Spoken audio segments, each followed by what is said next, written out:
Reporting sir bad girl Jio ஹாட்ஸ்டார்ல அவைலபிளா இருக்கிற படம். சொசைட்டியோட எந்த கட்டுப்பாட்டுக்கும் அடங்காத தன் பிடிச்ச வாழ்க்கையை தான் வாழ்வேன் அப்படின்னு வாழ்ற ஒரு மிடில் கிளாஸ் பிராமின் பொண்ணு. அது பிடிச்சதான் பண்ணும், பிடிச்சதான் படிக்கும், பிடிச்சவங்களோட பழகும், தண்ணி தம்மு ஜல்சான்னு பல விஷயங்கள் சொல்லலாம். இப்படி வாழ்ற ஒரு பொண்ணோட லைஃப்ல நடக்கிற சில விஷயங்களோட தொகுப்பு தான் இந்த படம். ரிலீஸ் ஆகிறதுக்கு முன்னாடியே கான்ட்ரவர்சியை கிரியேட் பண்ண படம்.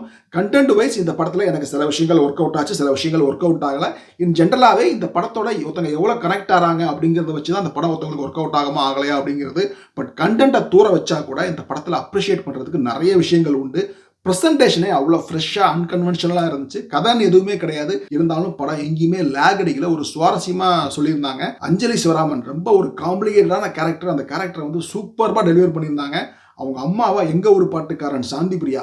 ரீசன்ட் டைம்ல இவ்வளோ ஒரு அம்மா கேரக்டர், இந்த மாதிரி ஒரு அம்மா கேரக்டர் நான் பார்க்கல. செம்ம பெர்ஃபார்மன்ஸ் அவங்க. அதுவும் அந்த அம்மா பொண்ணு அந்த கான்ஃபிளிக்ட் அந்த பாண்டிங் இருக்கு இல்லையா, அதை வந்து சூப்பராக எழுதியிருந்தாங்க. அது ரொம்பவே நல்லா இருந்துச்சு. ஒரு சீன்ல அம்மாக்கும் பொண்ணுக்கு ஒரு கான்ஃபிளிக்ட் வரும். அந்த டைம்ல வந்து ஒரு பூனையை வச்சு ஒரு மெட்டஃபோர் ஒன்று சொல்லுவாங்க. அந்த மெட்டஃபோர் மூலமா அந்த கேரக்டர் தான் இவங்க அப்படின்னு சொல்றது இருக்குல்ல, அதை வந்து உண்மையிலே அட்டகாசமா பண்ணியிருந்தாங்க. நான் ரொம்ப என்ஜாய் பண்ண காட்சி. இந்த மாதிரி படத்துல ஸ்டாண்டர்டான அந்த சீன் சூப்பரா எடுத்திருக்காங்க அப்படின்னு நிறைய சீன் சொல்லலாம். அந்த அஞ்சலி சிவராமன் தாண்டி அவங்க ஃப்ரெண்டா வரக்கூடிய சரண்யான்னு ஒரு பொண்ணு, அந்த பொண்ணு கேரக்டருமே சூப்பரா எழுதியிருப்பாங்க.